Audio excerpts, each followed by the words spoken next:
All right. Thank you, everybody, for joining us today. This is the West Orange Chamber celebrating extraordinary women, the first time we've ever done it virtually. And I thank you for your patience. We still have people jumping on, but we are going to go ahead and get started here. So I look to my left because Stina is just around the corner, but it is my pleasure to introduce to you the president of the West Orange Chamber, Stina. She's coming. Hi. How come I don't see myself? Oh, there I am. I'm down there. Okay, you would think after however many of these that we've done that I would figure out where I'm supposed to be looking. I think I'm supposed to be looking straight ahead because that's where the camera is. And I see some of you, and I know there's a whole bunch of others that are joining us. I can tell that someone probably has their phone as well as their computer. That's what that, either someone got muted or you figured it out. Thank you. So this is about the 10th, 12th, I think, virtual opportunity that we've had since we started this nightmare just about a month and a half ago, when we all started to realize this was serious and this impacted each and every one of us. So I thank you for being here today. And today, we know that there will be parts that will be serious. I hope there will be parts that will be funny. The whole idea is to kind of, maybe for about an hour and a half, try to pretend that we don't have this virus that's been out in our community that has wreaked absolute havoc on each and every one of us. So I hope you have a good time. I hope you enjoy this virtual event that we wanted to put on for you. And because of our wonderful series sponsor for Extraordinary Women, Advent Health. And Carl, I hope you're on, and I hope you can see what I'm wearing. I'm wearing my Advent Health jacket that I got because I'm on an advisory group for Advent Health, but I'm going to take that off. It's a little warm. Great, looks great. Thanks, Stina. That was all for you today. Everyone else, I actually, I got dressed, so that was good. And I honestly, my top half looks a lot better than the bottom half, but we won't go there. I put makeup on. I put makeup on my face, especially on my eyes, and something that I used on my eyes, I also had to use on my hair. In parts that, ladies, you'll understand what I mean, since we have not been able to go to salons. So eyeshadow is really popular these days. And I know that I don't think I will ever be able to put a pair of high heels back on because my feet will not be able to bend that way any longer. But flats have been a wonderful thing. And I think most of you know what I'm talking about. Hopefully one day soon, we'll have to dress up like adults, top, bottom, all over the place again. And I do kind of look forward to that, except for the high heel part, because my bunions have really been enjoying not wearing those heels. But I want to thank you for today. And there's just a couple of things that we were going to show you this really great picture, but apparently we haven't mastered the technology all that well. But picture this, picture that you're in a museum and you're looking at some Renaissance paintings. And oftentimes Renaissance paintings depicted women. For some reason, they weren't wearing any clothes, and they were kind of on the heavier side, and everything was hanging out. We were going to show you that picture because now we understand why women back in that day were depicted that way, because they survived a plague. And I think they had a lot of chocolate. They had a lot of time on their hands to just lie around and let things hang out and get looser. I am beginning, or not beginning, are you kidding? I've mastered that look, to be honest with you, because I have been eating a lot of chocolate. In the evenings, I'm lying around because there's not much else to do if I'm not thinking about the chamber. But we couldn't show you that picture, which is probably okay, because some of you might have thought we were showing you porn, but it really isn't porn. It would have been art in a museum. And I can't tell if any of you are laughing with me or not. I think I see, oh, there's Martha. I see, thank you. Because, you know, it's hard to deliver a comedy routine when you're not a comedian to begin with, and you can't see people laughing at you. So I feel, now I know how the late night shows, those hosts feel, because you don't know. You have no idea. But just imagine what I would have shown you, but we didn't. Krista, why are you getting closer to me? We're trying to stay 6 feet apart. And I think we're mastering that. So anyway, so here's something that I've done with most of these celebrating extraordinary women, because we want this to be light and fun. And we realize that in life, sometimes we've done things that we've regretted. Sometimes we've done them, we didn't even know that we did it, and then we realize we didn't, we're so embarrassed. But I always tell a story of something most embarrassing that's happened to me. So one time I told a story of how I, was in a men's bathroom, but I didn't realize that until I was all done with my business. But I saw one of my board members, a man, in that bathroom. Then I think the last time I talked about pulling some, what I thought was a dryer sheet out of my clothing as I'm walking along with a friend, and it turned out it was a very small pair of underwear, and it wasn't a shoulder pad, it was a pair of underwear that I had to pull out. Well, something that reminds me of those Renaissance photos where the women were letting things hang out.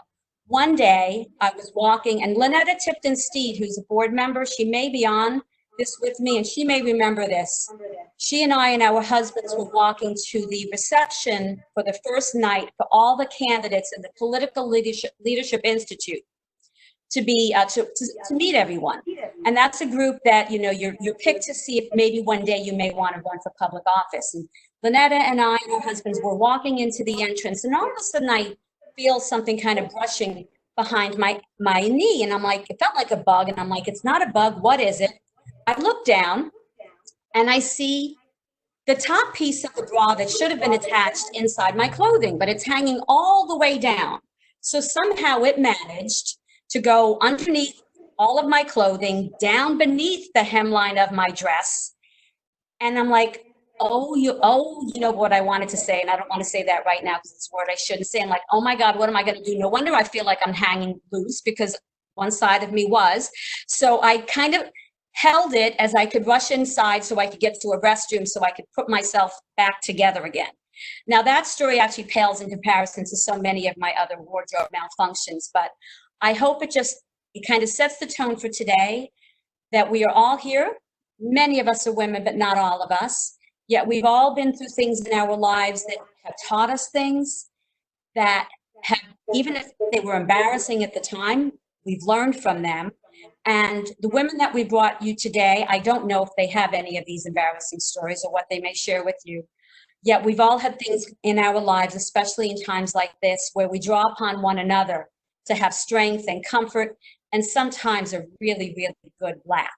So imagine yourself with your bra strap hanging all the way down for the world to see, and you didn't know it. That was me. I'll share, I have another good story for the next time, and I'm sure by the time I get to then, I'll probably have gotten one or two more wardrobe malfunctions behind me. So at this time, I usually can see into the audience, and I can acknowledge the elected officials that are with me. I can't see most of you, but I do know Pam Gould, Orange County Public School Board member for District 4. I think I saw her. I saw her name on the list. So she's there somewhere, so you could wave at Pam. Hi. Oh, there, I heard her. There's Pam. I know Melissa Bird, who is the Orange County District 7 School Board member, is also supposed to be on, but I don't know that I've seen her. If you're here, Melissa, say hi. I'm here. Hi, everyone. Okay, I think she said hi. Is School Board Chairwoman Teresa Jacobs on? I heard my friend Teresa was going to be on. Maybe, maybe not. I did ride over to see her for her birthday at the end of March. It was socially distanced. I was allowed to ride to her home, so we sat outside 6 feet apart, and we had water for her birthday. And I'm supposed to have George Oliver, City of Ocoee Commissioner. I don't know that Commissioner Oliver is on with us. Maybe, I don't know, but just in case, say hi. Krista, what else am I supposed to do? Oh, my trustees. I know that we have several trustees in addition to being our sponsor today. I know that we have Advent Health on with us. I think Chris is going to try to do something to help me see more, perhaps. Maybe not. Lynette, are you on with Fifth Third Bank? I think you were supposed to be on with us. Okay, they're all muted, but I think Lynetta was supposed to be on with us. I think someone from Orlando Magic was supposed to be with us, Observer Media Group, Duke Energy. Of course, we have Clinton with Computer Business Consultants. But I think, can you actually see that screen? Can you all see a screen that says trustees? Somebody raise your hand if you can. Yes, good. So we've mastered technology. So thank you to all of our supporting trustees, all of our community trustees, especially those with us today. And of course, thank you to all the members. Without you, we wouldn't have a purpose and we wouldn't be here today. And I hope that you are all, most importantly, physically surviving this, the financial will come, and hopefully due time sooner than later. Now I would like to turn it over. Oh, I think we also have Disney with us. And I'm going to turn it over to Deborah. Deborah happens to be my most favorite chairwoman for 2020. She had no idea that she would be leading this organization in probably the most turbulent times in our lifetime. But thank you to Deborah for her leadership, all that she has done for us over the years, but especially this year. So it's Deborah Rios-Barnes with CenturyLink. Thank you, Stina. And I can hear an echo still back there. Okay, much better. Still hear it. Can everybody please mute? Okay, so it's my pleasure to be with you here, and I still hear a major echo. I don't know if we can fix that. Coming from somebody with the last name of Mansfield. I think I just fixed it. Okay, great. So you can still hear me? Or did you mute me? Okay. You're good. You're good. All right, well, let's start that over again because I am scripted. Thank you, Stina. So it really is my pleasure to be here tonight. It's really this afternoon and serve as your moderator for this portion of the first ever virtual Celebrating Extraordinary Women's event. And I love seeing so many participants on the call. So thank you so much for joining us. I am Deborah Rios-Barnes, lead marketing manager at CenturyLink. And as Stina mentioned, I am also her most favorite chairwoman of 2020. At this time, I want to highlight tonight's sponsors, our presenting sponsor, Computer Business Consultants, and our series sponsor, Advent Health. Computer Business Consultants have supported the West Orange Chamber as a community trustee for many years, and they also handle all the Chamber's IT needs as well. So Krista is always singing their praises. Thank you for coming to the rescue. It is my pleasure to introduce Clinton Pownell, owner of Computer Business Consultants, to say a few words. Clinton. Great, thank you. And thank you, Stina, Krista, and the rest of the Chamber staff for this event. Obviously, this is very different than the last time we were together, but I'm happy and I'm honored to be here celebrating extraordinary women. Many of us have had to adjust working remotely, including us, and also working in your office with maintaining social distancing, as we just saw with Krista and Stina. At Computer Business Consultants, we have implemented both. For those of you not familiar with computer business, we're a full-service information IT company. We offer a comprehensive suite of IT services ranging from complete IT managed services and security to innovative custom design solutions. We have a worldwide client base in a broad range of industries, including healthcare, law enforcement, financial, legal, technology, real estate, logistics, government, municipalities, business to business, business to commercial, and the U.S. military. As I mentioned, we at Computer Business are both working remotely and in the office with social distancing. And as I'm sure the case for many of you, this involves the virtual video conferencing, similar to this one, which has some concerns over security. And I would like to remind you a few things just to kind of keep in place with this. It's important to create separate passwords for your online virtual meetings, establish waiting rooms, lock the meeting once everybody that you've invited has attended. Also ensure that only the host of the meeting has the ability to share their screen. And these settings can be set via the security settings for whichever app you are using for your video conferencing. And I'll be happy to answer any additional questions regarding the video conferencing and security or any other IT concerns you have after this event. And for those of you that are aware, we did a drawing for the Amazon Fire tablet. And we went ahead and drew ahead of time just to get things done. This is based on everybody that has registered for the event. And the winner is Stephanie Lang of Horizon West happenings. So if she's in attendance, congratulations, you have won an Amazon Fire. Once again, we're honored to be here celebrating a sponsorship of Celebrating Extraordinary Women. And we at Computer Business look forward to celebrating with you in person in the next coming months. Thank you. All right. Thank you, Clinton. Tonight's series sponsor is Advent Health. Advent Health is also a longtime supporter of the West Orange Chamber as community trustee and a sponsor of numerous programs and events. We are extremely grateful and thankful for everything they and all the healthcare providers are doing for us in our community. I am pleased to introduce Carl Duper, CEO, Advent Health in Winter Garden. He is also a member of the Chamber Board of Directors, along with Chief Medical Officer, Dr. Mansfield of Advent Health, to share some remarks. Hey, thanks, Deborah. Like she said, I'm Carl. I'm the CEO over at Advent Health Winter Garden. Obviously, lots going on in our worlds with COVID-19, and not unlike you, getting used to all of those things. But we want to kind of just give you a quick update on where we stand with COVID-19, and then I'll let the medical expert take it from there. At Advent Health Winter Garden, we've tested around 100 people, and less than 10 of those have been positive for COVID-19.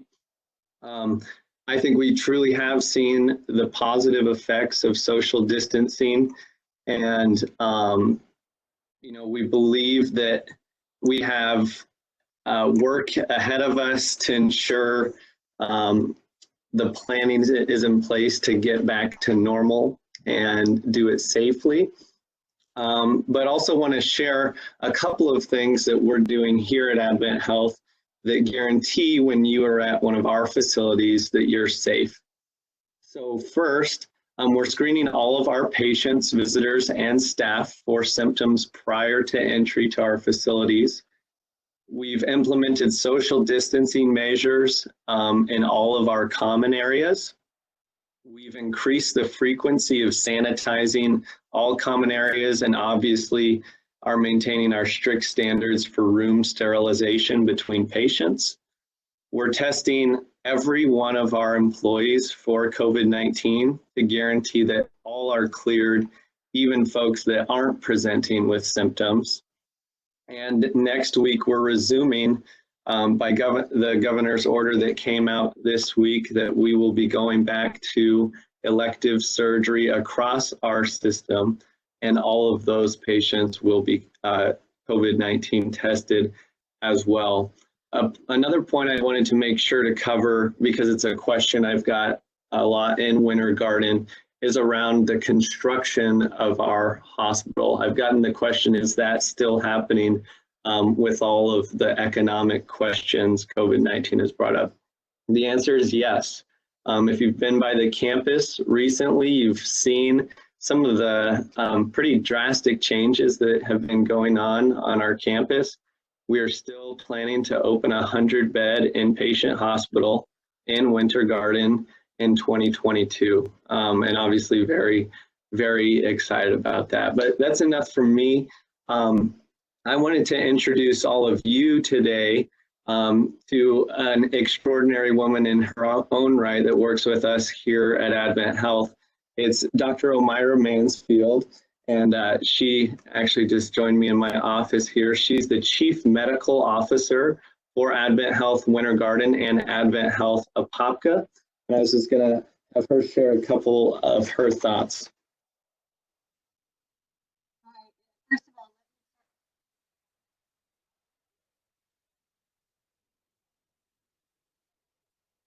Because I will call myself out. We can't hear you. We're having problems. Sorry about that. Let me try that again. Is that any better? Yes. Thank you so much for identifying that. So I apologize, our laptops don't do the best job picking us up sometimes. But really, this is an awesome forum to have identifying extraordinary women. Obviously, this is something that is near and dear to my heart. I've definitely seen where women have been the ones leading out at a dramatic level.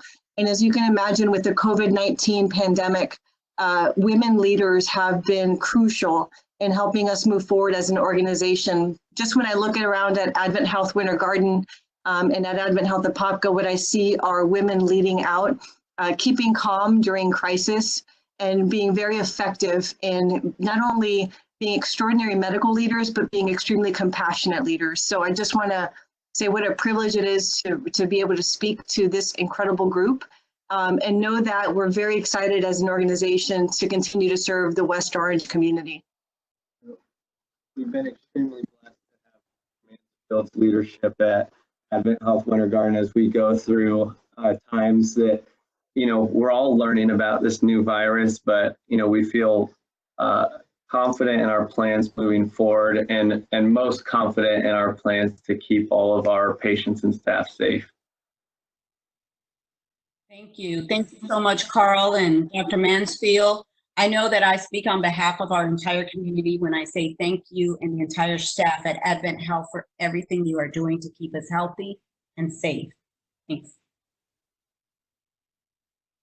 Okay, so before we get started with our program, I do have a few virtual housekeeping tips, and I'm probably going to drive Stina crazy because this is not on the script. So first, check your camera angles. This is not a good look. This is not good. Sit back, relax, adjust your camera as needed to capture the most optimal angles. Number two, if you have spotty internet service, consider switching to CenturyLink. Service is not available everywhere and speeds may vary. Call me. And number three, if you must use the restroom during the call and you are on video conference, do not take your laptop. All right, now that we got those things out of the way. So if anyone has any questions for our panelists during the Q&A session, please type them in the chat box. The chat box can be found by moving your mouse over the bottom of your screen and a row of Webex menu buttons will appear. Click the menu button that is shaped like a chat bubble to view the chat box. Once you have done that, you can type your questions in there. So Carrie and Kelly will be monitoring the chat, and at the end of the program, they will read them out loud to our panelists. So now it's time to meet our panelists. Donna Dyson is the market president and publisher at Orlando Business Journal. Donna came to the Orlando Business Journal in 2017, where she led a team as the director of sales just a year prior to being named market president and publisher. Donna is dedicated to helping folks grow their business, advance their careers and professional life through print, digital, and event opportunities. That's me clapping. Pam Thomas, owner, operator of Sammies with 2 locations to serve you. Pam currently serves on the Chamber Board of Directors for West Orange Chamber, as well as the Dr. P. Phillips YMCA. She received the 2017 Small Business of the Year Award for all her contributions to the business community. Pam is a resident of West Orange County. Dr. Falecia Williams currently serves as campus president for the West and Downtown campuses for Valencia College and has an extensive career in post-secondary education. Falecia previously served on the West Orange Chamber Board of Directors and is also a resident of the West Orange County. Annetta Wilson, president of Annetta Wilson Media Training and Success Coaching. She is a communication skills strategist who works with executives, entrepreneurs, and subject matter experts on work-related communication roadblocks, presentation skills, and preparation for media interviews. Annetta is also an award-winning journalist and was Central Florida's first African-American evening news anchor, WKMG TV. All right, so let's get started. The first question, please tell us about an embarrassing moment that humbled you and what was the lesson learned? Any example is good, and this could even include a virtual embarrassing moment now that we are doing so many of these. So for me, I'm only wearing one earring. I have no idea where this one is, so I'm going to focus this way so you just see this angle. Now, let's start with Falecia. Good afternoon, everyone. So, a recent embarrassing event that happened is this time last year, I was selected to do one of the commencement addresses for the University of Central Florida. And I actually had previously done this for them a year prior. And so my admin assistant was very familiar with all the protocols and everything and had placed it on my calendar. And in any case, and if you know about UCF commencements, they have multiple commencement ceremonies and even multiple commencement ceremonies in the same day. So I actually had another speaking engagement that morning, and it was in downtown, and decided I'm going to head directly to UCF because I didn't want to take the chance with traffic. I'll just be there early. I know that they typically provide food and so on and so forth, and thought I was getting there for what was the start of the afternoon ceremony. The shortened version of the story is I'm arriving and literally there are police lights going off. I had a friend who had called me to say, well, how close are you to UCF? And I said, oh, I'm right around the corner. And I said, I'm looking forward to the ceremony, so on and so forth. And so I get there, there's an officer who is waiting, they're trying to escort me in, and I'm thinking to myself, so what is going on? Are we in shutdown, or is there, even a quarantine back then? The short version is my admin assistant had put on my calendar the afternoon ceremony, and I was the speaker for the morning ceremony. And at that time, they were already marching in. The beauty is the timing was absolutely perfect because even though the processional had occurred, by the time I got there, Dr. Seymour was actually introducing me. So no one else knew it because I just walked up on the stage from the side as if we had planned it from the beginning. But there was mass hysteria going on in the background. And I really was cruising in a very leisurely fashion, thinking that I am 2 hours early. And instead, the processional had already started. So we had a great laugh about how it all worked out. And the funny part is when I sat down finally after delivering the address on the stage, all of the UCF team to the right and to the left, they were passing me their notes because Dr. Seymour had essentially said, okay, you all can draw straws, but somebody's going to deliver a commencement address to these folks today. So you better figure out who's going to do it. So everybody was putting together a whole series of notes, just hoping that I was going to show up. So, but I was completely oblivious. So totally embarrassed by the entire stint until after it was over with. So that lesson was, check and double check, in the midst of it, because it was something that was familiar. And so she just had basically copied the appointment, but we had not made the adjustment for the time that it was a different time of day. So lesson learned. Timing is everything. Annetta, same question. Well, let me pull out of the hat and pick one. The one that I still remember to this day, and there have been quite a few. I was working at Channel 6, and I had a young woman who was shadowing me. She was a college student, and we had a great day. She asked a lot of questions, and I got a call from the front desk, and I answered it on speaker. And they said, this person, they named this person, is here to see you. And I said, well, who the hell is that? And the young lady said, oh, that's my mom. So I was not on my best behavior that day. And I apologized profusely because they had two different last names. And what I learned from that is you are always on, and you never know who's around, and you never know who they're connected to. So be nice unless you know everybody in the room and what tentacles reach out to everyone. So the lesson I learned, you're always on. So don't forget that. Yeah, that was. Yeah. Thank you. Thank you. Pam, you're up. All right. Hello, everybody. First, I want to thank Clinton for these wonderful drugs that he sent. They're awesome.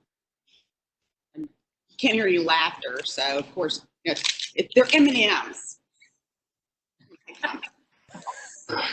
I'm ready. Well, I've had more than 1,000 embarrassing moments in my life. The one I'm going to kind of go with Stina's theme, and that was the wardrobe malfunctions. And Brooke and I had been married not very long, and for some reason I decided it would be a good idea to start taking the bus to work. And so it's pulled right past the front of our house. You know, I went out, got on the bus, rode to work, got off the bus, and I worked in the Fireman's Fund building, which in Little Rock is just like a little bit up a hill. And I get off the bus and I'm walking along and people are honking at me, like guys are honking and waving. I'm like, I look good too. And I'm just, you know how when that happens, of course, y'all know, you're just gonna like start getting, oh yeah, I look good today. Okay, made it all the way up to the building. Of course, you go in the bathroom before you go into the office. And I had managed to tuck the entire backside of my dress down into my pantyhose. So my behind was showing all the way walking up that hill. So yes, that was a very embarrassing moment. And that's all I got. I mean, it's like, I got a lot more. You don't, Pam. A lot more, but you know, you got to laugh at yourself. You do. You do. You're going to have tons of embarrassing moments throughout your life, and you can either let them slay you or you can make a really good story out of them. Absolutely. Learn to laugh at yourself. Yes. Thanks. Donna, you're up. Hello. First off, thank you all so much for inviting me to be a part of this today. I truly appreciate it. My experience was right after I became the publisher. I had never had to do any public speaking, and probably about 45 days into my new role, I had to do a presentation or opening remarks for doing business in downtown. And I also had the great pleasure of introducing Mayor Buddy Dyer. And one of the things was my team knew I was so nervous. I hadn't done this before. And so they were prepping me and they were like, whatever you do, if you mess up, just keep going. No one's going to know. And when I got up there, I messed up and all I did was apologize. And so I shined a flashlight on myself. And not only was I embarrassed in that moment, but when I brought the mayor up, he hugged me and whispered in my ear, "Bless you." So that was really embarrassing for me. But what I had learned is because I took the time to explain and apologize, so many people kind of came up to me afterwards just to thank me for being real and vulnerable. And I had many relationships that were built that day. Thank you. All right. Question number 2. Describe a time in your career where you experienced an obstacle and how did you handle it? We're going to start off with Pam this time.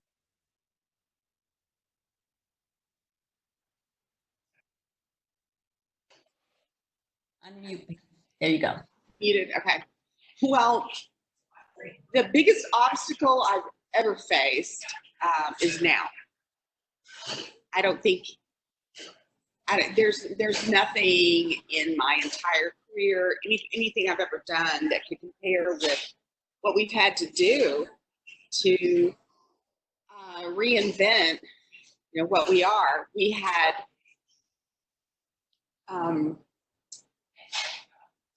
days to recreate Pammie's.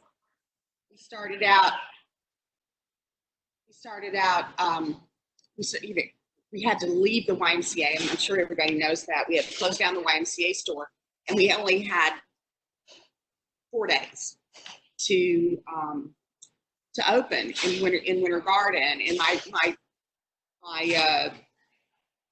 what I presented to my team was, okay, we can either all go home, have a long vacation, we'd have no idea when we're going to reopen, or we can just go for it, pedal to the metal, get it open, and everybody gets to keep their jobs.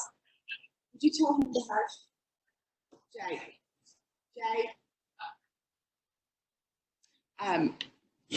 We can, and everybody can keep their jobs. And so that's what we did. We opened, everybody kept their jobs. I'm sorry, I was telling everybody to hush because there were people talking. It's virtual. It's virtual. We're at the shop. Yeah. Okay. Thank you. Donna, you're up. Same question. An experience or an obstacle and how I handled it, I would like to share. I was in Columbus, Ohio as a sales rep, and my manager, Nick, now the publisher, was promoted to publisher, and I had applied to be the ad director, and I did not get that role. And at that particular time in my life, it was really upsetting to me. And what I did was I asked for some time for him to share with me the reasons that I did not get the role. Was it that he didn't believe I could do it, or did he think that, I wasn't good enough for it? And instead of just kind of feeding myself a bunch of lies, I took that opportunity. And he was very compassionate and open to sharing with me. And what he had shared with me, which I learned probably most recently, is that it's hard to go from being a typical peer to managing your peers. And that's been a very valuable lesson for me. And it really helped me with kind of being able to move forward in my current role. That's true, though. Yeah. You're on mute. Okay. Sorry about that. One of the stories that stands out to me is my transition from Lake County to Orange County.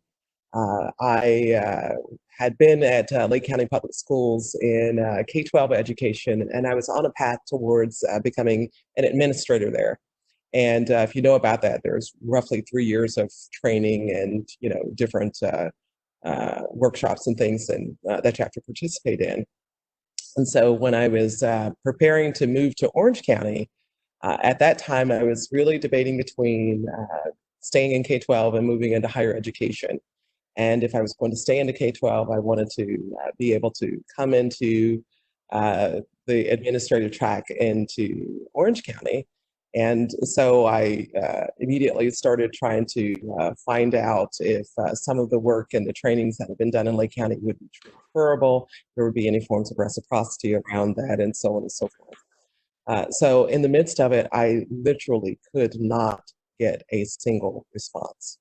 I mean, I did not. I have, to this day, and I don't want to tell you how long ago that was, but to this day, just never received a response. No matter what I did, messages that I left, didn't get a response. Emails that I sent, didn't get a response. Just nothing happened.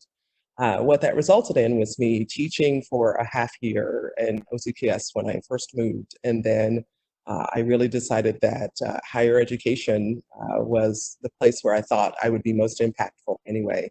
And ended up at Valencia, which I've now been at Valencia for 21 years. So, the lesson that was learned there is, while experiencing it, it might have been an individual's level of incompetence that I was experiencing. I think that there was a greater message that was there, which was that just wasn't for me at that particular period in time in life. And so here I am 21 years later, making that move into higher education, and it has turned out to be the very best decision. And perhaps I would have gone down a completely different path if someone had just responded, but it just wasn't to be. So. Absolutely. Absolutely. I think we could all relate to something like that in our lives where an opportunity didn't present itself, but a better one did. That's right. That's right. Annetta. Well, this was a moment that's just kind of seared into my brain. I was community affairs director at Channel 6 during Hurricane Erin, and we needed to get information out to the community about what the Red Cross and various nonprofits were doing for people, school closings, that sort of thing. And the general manager called me into his office and he said, "Figure it out." I'm like, "Figure what out?" "Figure out how we can do this, and telling me we can't do it is not an answer." And, you know, my heart just dropped to the floor.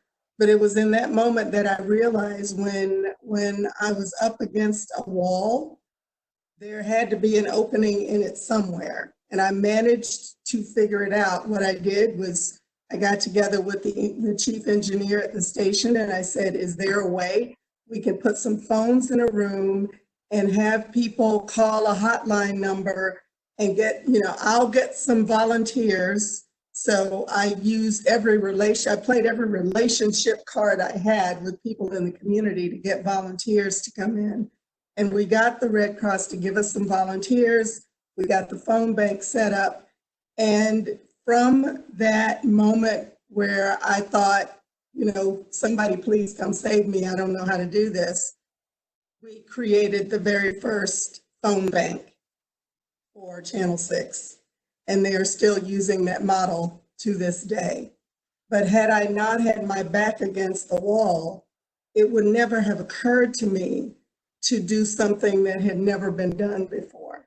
And so what I learned from that is the moment you think there isn't a way is when creativity steps in, because you can't go anywhere from where you are. So that was the scariest moment I've had and the most proud at the same time. Thank you. Thank you. I love that. All right. Next question. Please tell us who inspires you and what is the best lesson he or she taught you. Let's start with Donna. I'm really inspired by Liz Murray, and if folks don't know who Liz Murray is, she is, you might have seen her on the Lifetime show, Homeless to Harvard. She is somebody that has basically not allowed obstacles to, you know, stop her. She has taken her entire, you know, future into her own hands, and I can relate to her in many ways personally and professionally. And she is just somebody, you know, at a high level. And then I would say somebody locally that many of you probably know would be Robert Bobroff. He's been a great mentor, and you know, basically he taught me the difference of micromanaging and accountability. And in a leadership role, accountability is so important. And I just appreciate that as a lesson. Absolutely. Pam, same question. You're good now. Okay. This was a very easy one for me because the people, there are two of them, the people that have most inspired me in my life, my mom and my dad. They were, and still are, amazing parents. They really taught me and many other people, especially me, what love really is. My dad lived to love my mother. That's all I ever knew my whole life. And it was such a wonderful relationship. And people that know me know I'm all about love and about, you know, caring for everybody. And, you know, if you need a hug, I'll give you one, although not right now. But there's no question that my life was most influenced and formed and shaped by, and I think my brother and sister will agree, our parents. They were, and still are, shining examples of humanity and what it means to be a leader. My mother was a politician, so I know I definitely never want to go that route. My dad was a high school football coach, so my life was Friday Night Lights. That's a real show. That's like, that really happens. And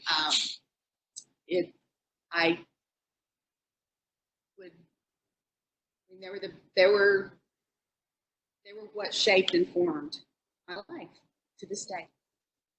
Thank you for sharing that. And I agree, you are all about love. Hug to you. Annetta, who's inspired you?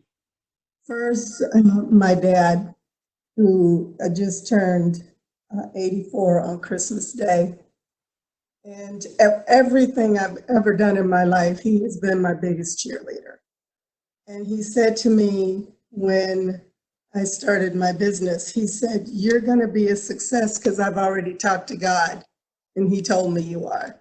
So anytime you have any doubts, you just come back to me and I'll remind you about that conversation." And on days when things look really dark, I can hear him saying that to me. And it gives me the strength to keep moving forward. The second person is my mentor, Dr. Barbara Deangelis. And I'm a firm believer in always having someone who's a little bit farther down the path than you are guide you, so you don't have to make all the mistakes yourself. You can learn from theirs. And one of the things that I learned from Barbara is that guilt and shame are totally and completely useless emotions.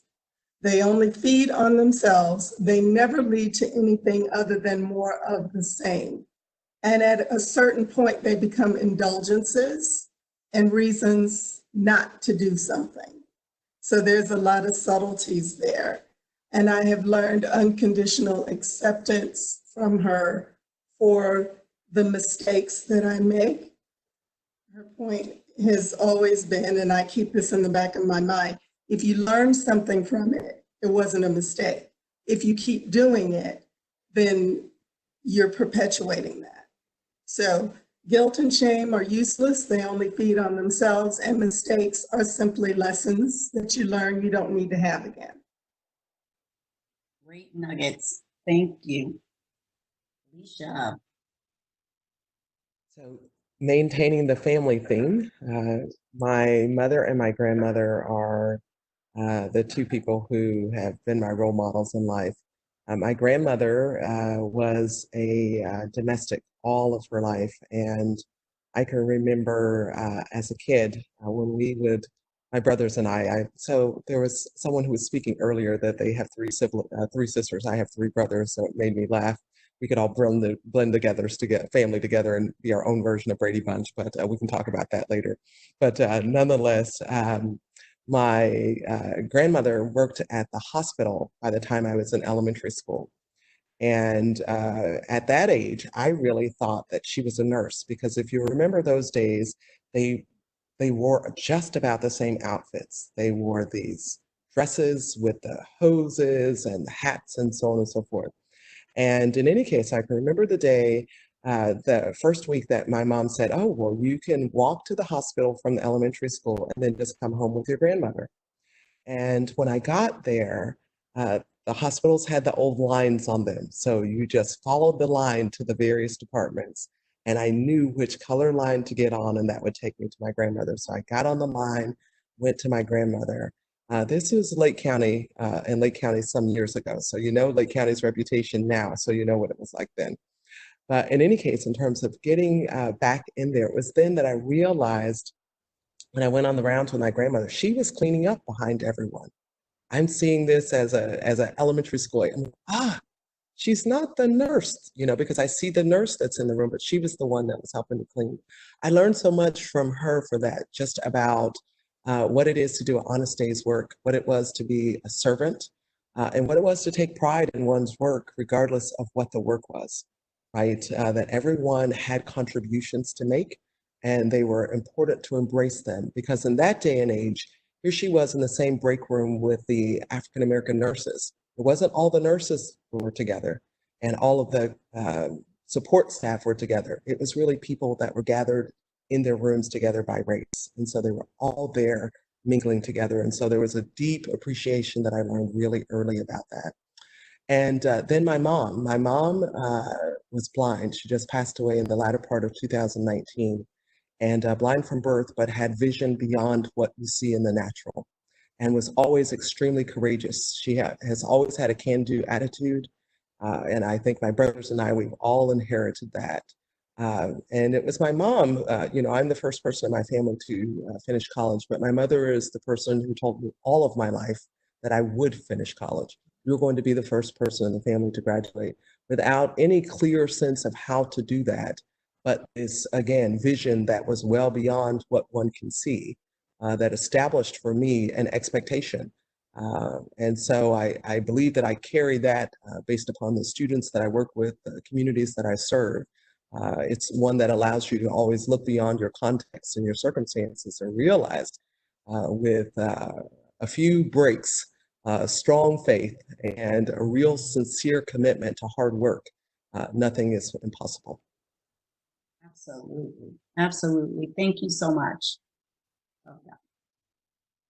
So the next question, what challenges do you think women face in the workforce that men do not face, and how do you overcome this? Annetta, you first. This question kind of depends on what stage of my life I'm thinking about. So I'm going to go back to the time when I became the first African-American news anchor here in Orlando. This was before cell phones. So when I was a reporter, and when I would have to call to make appointments to interview people, I didn't sound Black, whatever that means. And I would show up, and then there would be this surprise, So one thing I learned is that assumptions are made based on very surface things initially, and then you have to prove that you have a right to be at the table. So that there's a different variation of that now, in that when you walk in the room, there's no longer surprise, but there's still that undercurrent of prove it. So I have had people who I was training look at me and go, wow, honey, you really know this stuff. And then I have a choice in that moment, whether to be insulted, which I don't choose, because what comes out of somebody else's mouth says everything about them and none about me, or to say something along the fact like, yeah, and you really know your stuff too. It's a good thing we're meeting so I can share what I know to help you do what you do better. So it's a matter of letting that roll off of my back like water on a duck's back. So I think the difference is twofold in my case. There's a color thing, and then there's a gender thing. But what I find is when you are excellent at what you do, people quickly forget the differences. But I think for women, we have to prove it first and then show that we know what we're doing. So I've accepted that. I'm at the point where I'm not shocked when it happens. I just kind of go, oh, that's the game we're playing now. Okay, let's play this until we can get down to business. True, facts. Donna, how about you? I think kind of tagging on to some of what Annetta said is I think that we sometimes lie to ourselves and we feed kind of our own negative, I guess, person. Personally speaking, I know that I had a really hard time stepping into the publisher role. There was a lot of self-doubt. Did I trick people into thinking that I deserved the role? I discredited a lot of the things that, a lot of my accomplishments. And then I, to be honest, like I had a, almost a mental issue. Like I ended up going and meeting with I actually go to Advent Health in Winter Garden. But I met with my doctor there, Dr. Gunn, and just kind of talked with her about what I was going through. And what I learned, not only with talking with Dr. Gunn, but just kind of opening myself up to some women that I had, felt comfortable confiding in, I realized very quickly that I really wasn't alone with some of the things that I was going through, and that it's more common than not. And a lot of times we like to, I guess, just think that it's only us. And so I would say that sometimes we lie to ourselves, and or we apologize too much, or we discredit all of our accomplishments. And I don't think that men have that issue. I totally agree with that. Thank you. Falecia. So a number of the things that have been shared resonate with me. I think also I would say women still in the 21st century battle traditional stereotypes about women as leaders, as well as women as providers, women as caretakers, and the combination of those roles and what they look like. So that balance of what I'm going to call leadership, love, and life is still very pronounced, even though there are threads of change that exist. Our workforce environments are intergenerational, so our lenses with which we view women are still quite distributed across all of those generations, and it's something that we have to still be highly mindful of. And it persists regardless of what position you're in. You can be the leader, the supervisor, so to speak, and you'll have any number of people that are under your direct oversight that carry those types of stereotypical views. And to Annetta's point, they not only cross gender. As a woman of color, then I add all of the women of color stereotypes to that. So that's always very pronounced. And then I just want to say the real things that are statistical, and that's compensation and promotion, right? There's still tremendous gaps for the same work in terms of women and the level of compensation that they're receiving, the number of years that it takes for them to be promoted for the same work, and the type of work that is evaluated as warranting promotion. So we still battle all of those things. Absolutely, absolutely. Pam, your turn.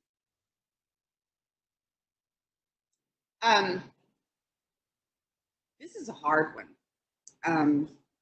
I work in an industry that it's definitely a male-dominated industry, and I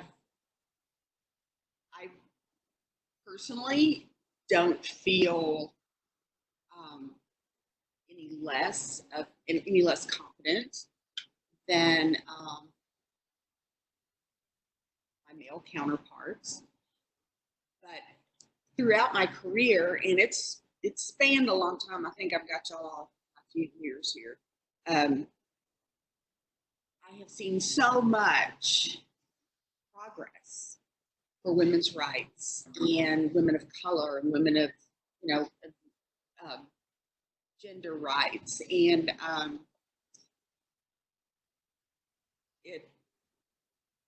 it's really hard for me to honestly say that I feel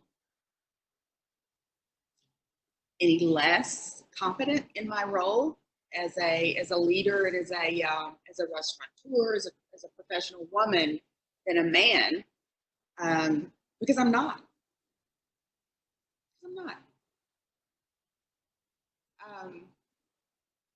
We've got a lot of work to do, and together, with our voices together, I think that we can accomplish a lot. And that's one thing all of us as women really need to do. We are not in competition against one another. We need to lift one another up. That's the main thing we need to do as women. Most definitely. Most definitely. And that's what we're here doing. Yes. So the next question, Is there a situation in your professional life that you would do differently, and how so? And we're going to start with Donna. 100%. So I think I learned not as quickly as maybe I could have or should have, but one of the things that I wish I would have done differently and that I do differently now is once I became the publisher, I always imagined, like, I knew how I liked to be managed, and I knew that I always liked to have a voice and be included in the solution. And so I assumed that my staff would, you know, want that as well, and that they would receive that well. So I did a lot of things right out of the gate, kind of including them in conversations and decisions by committee. What that did is it put me in a weird situation to where people might not have felt like they had a leader, but more, you know what I mean? Like, I think that they would have appreciated more if I just would have made some decisions out of the gate and actually showed my leadership. And so that's something that I would have done differently, and obviously am doing differently now. So. Pam, how about you?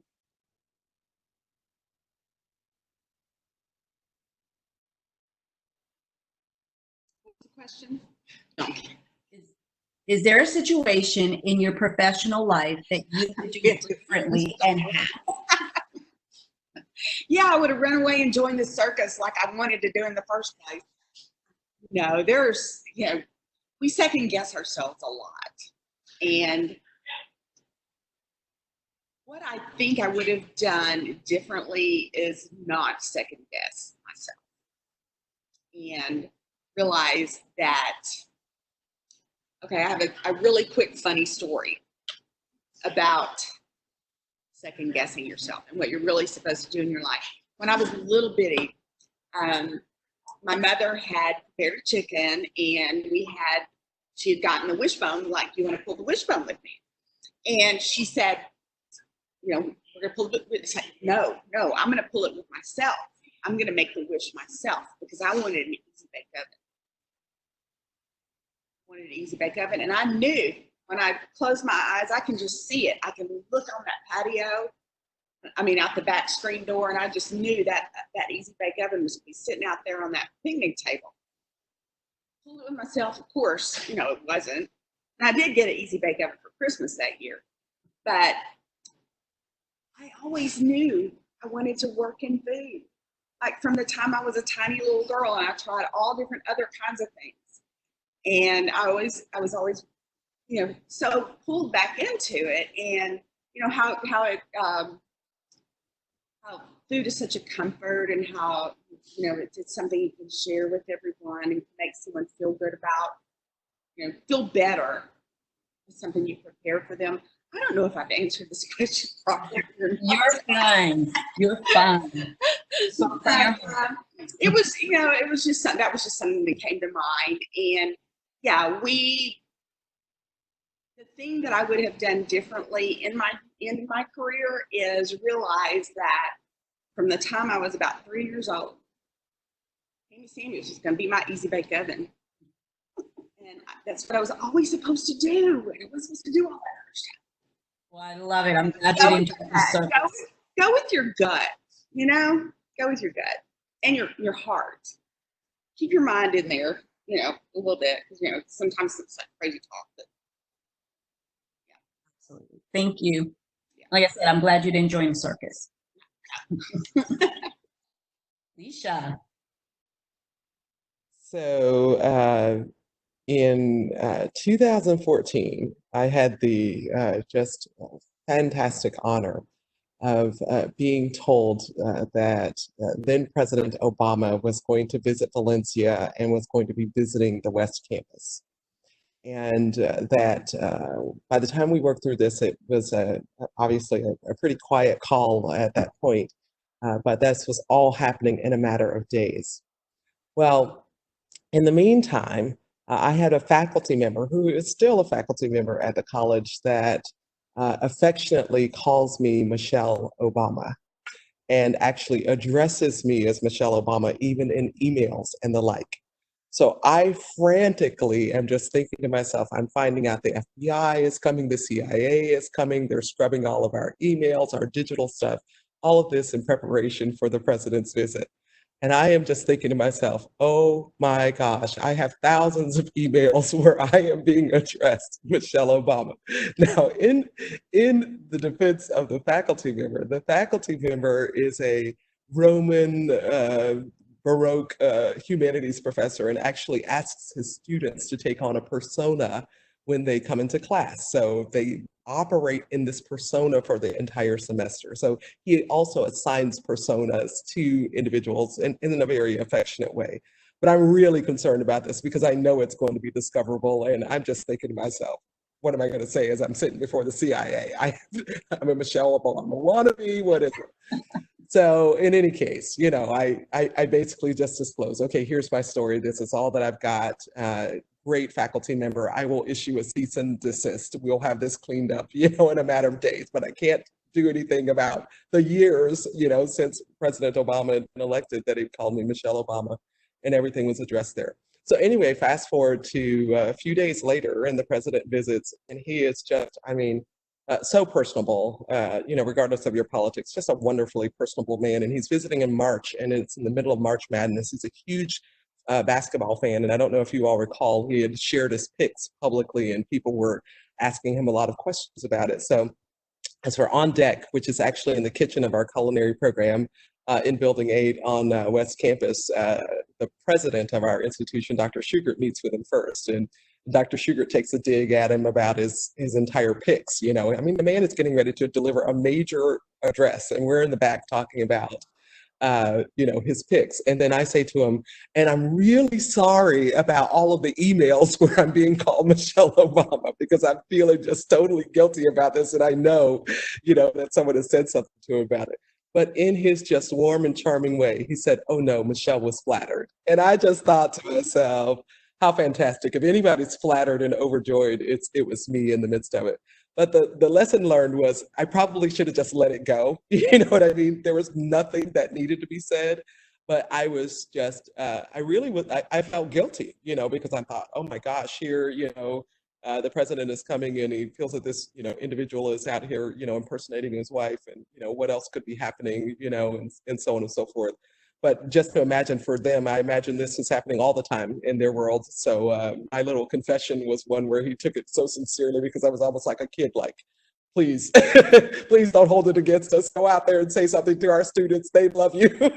You know, so in any case, I would do that differently because it's almost like theater. I've learned so many things can go wrong behind the stage and no one really experiences it from the audience.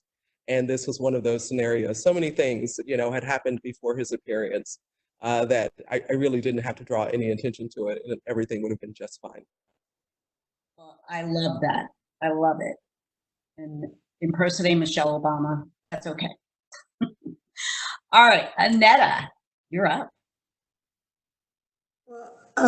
You know, when you asked that question, there were so many incidences running through my mind. And then this quote came to my mind by Ann Landers. It said, in my 20s, I worried about what people thought about me. In my 40s, I didn't care what they thought about me. And in my 60s, I realized they haven't been thinking about me at all. So I would have not cared what people thought. Because I look back at my career, so many of my decisions were based on what are they going to think? Is this person going to be mad with me? What if they don't approve? And I lost myself in the process. But from this vantage point now of looking back, I realized everything that happened, good, however I labeled it, good, bad, or otherwise, was building to what I'm doing now. So none of it was wasted. The embarrassing moments, the moments of triumph, the moments of indecision, the moments of crippling fear, the moments of worrying about what other people thought, it all leads to something that if you look at it from a distance, can help you build something magnificent in your present. So all of that has come together to help me have the vantage point that I have right now. So just one quick answer to your question. I wouldn't have given a cuss what anybody thought. I love it. I love it. All right, so this is the last question for our panelists. How has COVID-19 changed your life personally and professionally? And we're going to start with Pam.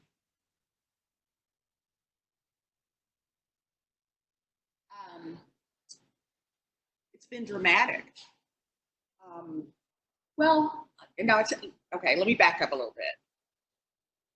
We haven't really changed the way in the restaurant industry or in my particular shop, the way we do things. We've always sanitized, we've always washed hands, you know, we're crazy about keeping everything clean. So on the inside, we really didn't change our procedures because that's just the way we do it. You know, adding the masks, adding, you know, we wear gloves, so that was, you know, it's not really that different. But as you can imagine, having a restaurant, opening a restaurant during the COVID pandemic has been something that I should probably write a book about. It's been, you know, we've been right there in the trenches, and, you know, we've learned how to operate a restaurant from the get-go on how, you know, how to open, following all the COVID procedures. We've been ridiculously careful. We quarantined at home and here, so, you know, it's like nobody goes anywhere except home and here. It has been a complete game changer. It's been completely different than anyone. It's crazy. I mean, I can imagine like being able to work at home, just like selling insurance or doing online orders. That would have been great. But my God, we had to completely change everything about, you know, how we did things completely. So yeah, if I've been affected, yeah. Thank you, Pam. Annetta, how about you? Well, I work from home anyway. What I am noticing, though, is being more fully present to the thoughts and doubts and fears that I kind of pushed aside before because I'm too busy. And being faced with the challenge of having to do what I do in a different way and even connect with people in a more intimate way. So what is brought out for me is the need to be really vulnerable, because that's what helps people connect. I'm seeing some things. I didn't know I had so many projects here in my house before now. I was always out and about. So my to-do list is getting longer, and I'm like, how is it that I'm not seeing anybody, but I've got more stuff to do? Right. So I'm having to learn to prioritize and figure out what's really important, what's going to move the needle on my business. And then personally, I've been a little sad about people that I haven't reached out to in a while, and I'm making up for that now because I'm a very social person, and I get a lot of my energy from being around and interacting with people. And I realize that that's on me to do the reaching out. Whenever I feel a little concerned about where my business is going, I stop and I reach out to somebody and I ask them how they're doing. And I am learning that solitude doesn't mean loneliness. Absolutely. And I follow you on Facebook, so I see your live feeds. Thank you. Donna, you're up.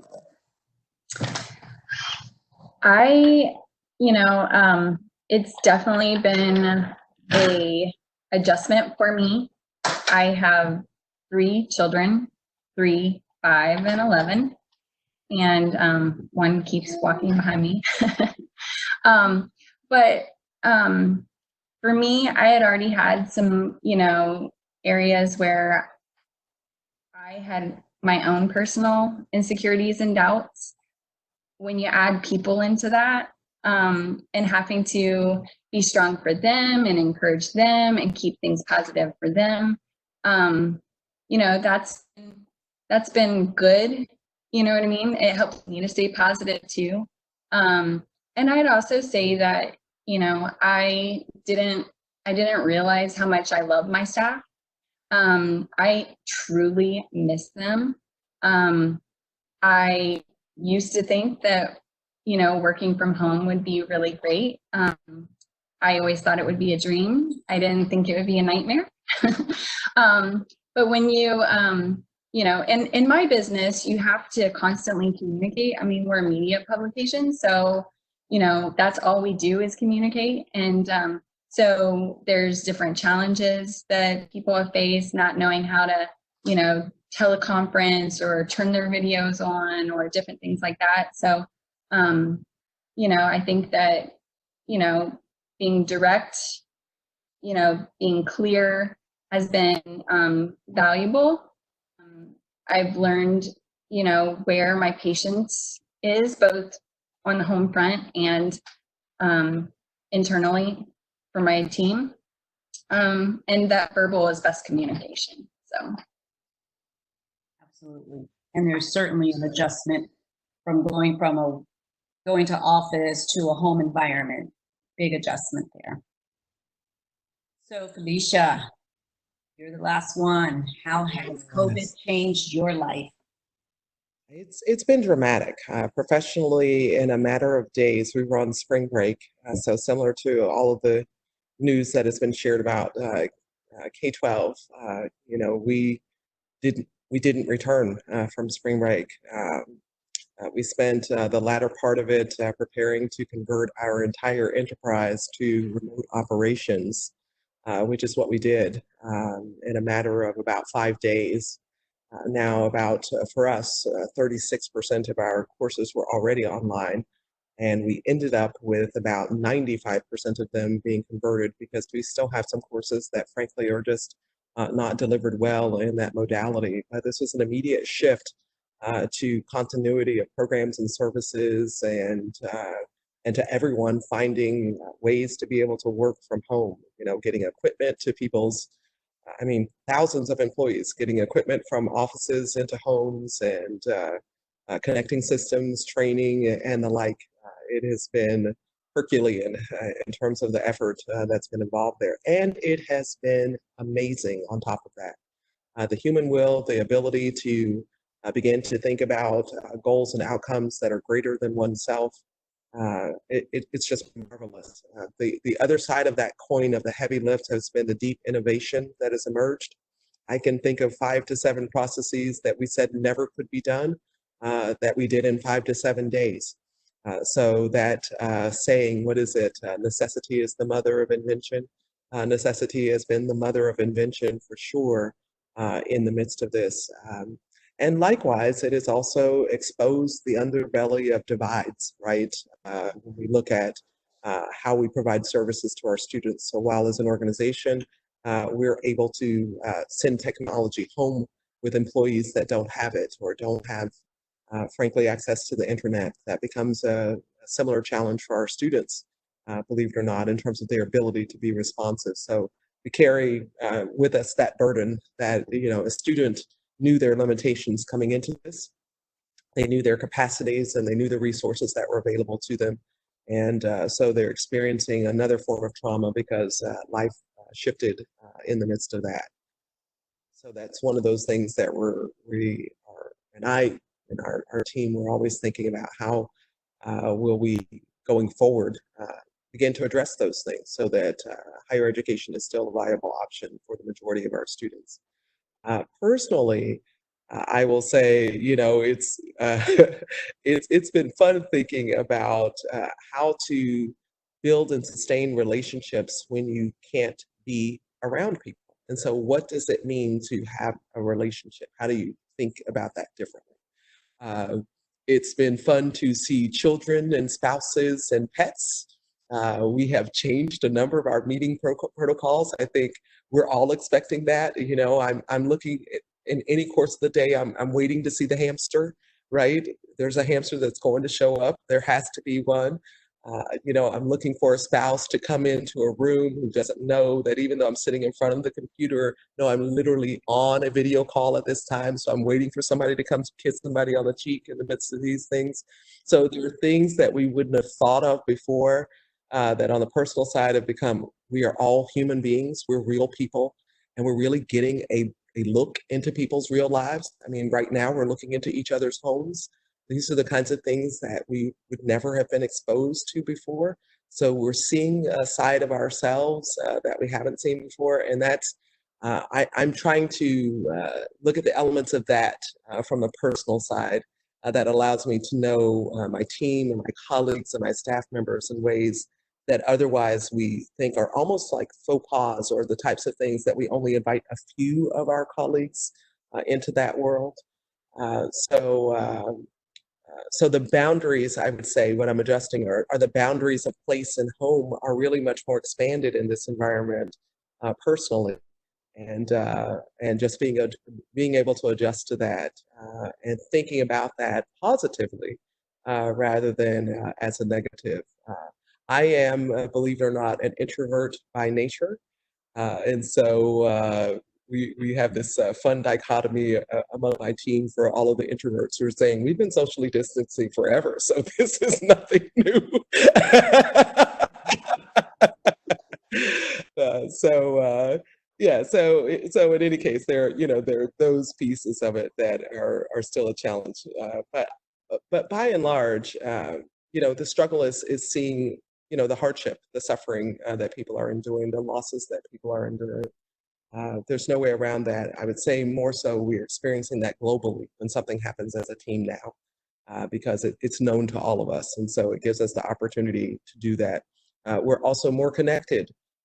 We see each other more, not physically, but we see each other more. We call it the Hollywood squares, but we see each other in the squares more than we did physically, because we're a large distributed organization. And so it might be once a month that I might see my colleagues that are down in Poinciana, but now I'm seeing them 2 or 3 times a week. So it's also helping us to redefine relationships and connections in meaningful ways. Right. It looks different. It most definitely looks different. And as an extrovert, I'm struggling. So, but this has certainly been quite inspirational. I know that personally, I have some great takeaways. I have some new nuggets of knowledge that I can apply to my own personal life and to my career. I want to thank you so much. I want to thank our esteemed panel of extraordinary women. Thank you for sharing your stories with us, for being real with us. I am honored to have served as your moderator this evening. And I believe that I'm to pass it to Stina now for some closing remarks. Stina. You are, and I see the Hollywood squares now. So thank you so much, ladies of the panel, especially Falecia. It was 3 times the charm, because I had asked you 3 times if you'd be able to do this. And then the virus went and hit, and we were about not to do this event because we knew that April 30th was going to be an important date, but we weren't sure what it would mean. So I'm so glad that my team has been innovative and has mastered this Hollywood square type of a look. Months ago, we would have never envisioned anything virtual, let alone an executive committee, which we've now done, to now an event with over 100 women. So thank you to the team. Thank you, Falecia, for sticking with us and promising one day you were going to make this happen. And to Annetta, who I've had the pleasure to have speak at our chamber and teach us how to walk a room and navigate a room and monetize that so that you really know what to do when you see people. You've probably learned a whole bunch of new things doing this virtually, so I think we'll probably need you for that in the future. So thank you for your expertise that you brought to us in several events over the past year or so. Donna, I've never had a chance to meet you, but I had heard so many wonderful things about you and knew that we needed to have you as part of the panel. So thank you, and God bless you. 3 young children. I don't even know how you're talking to us today.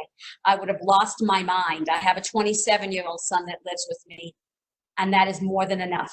He and my husband, they barely talk to me, so we're good to go. It's wonderful. Pam Thomas, I adore you.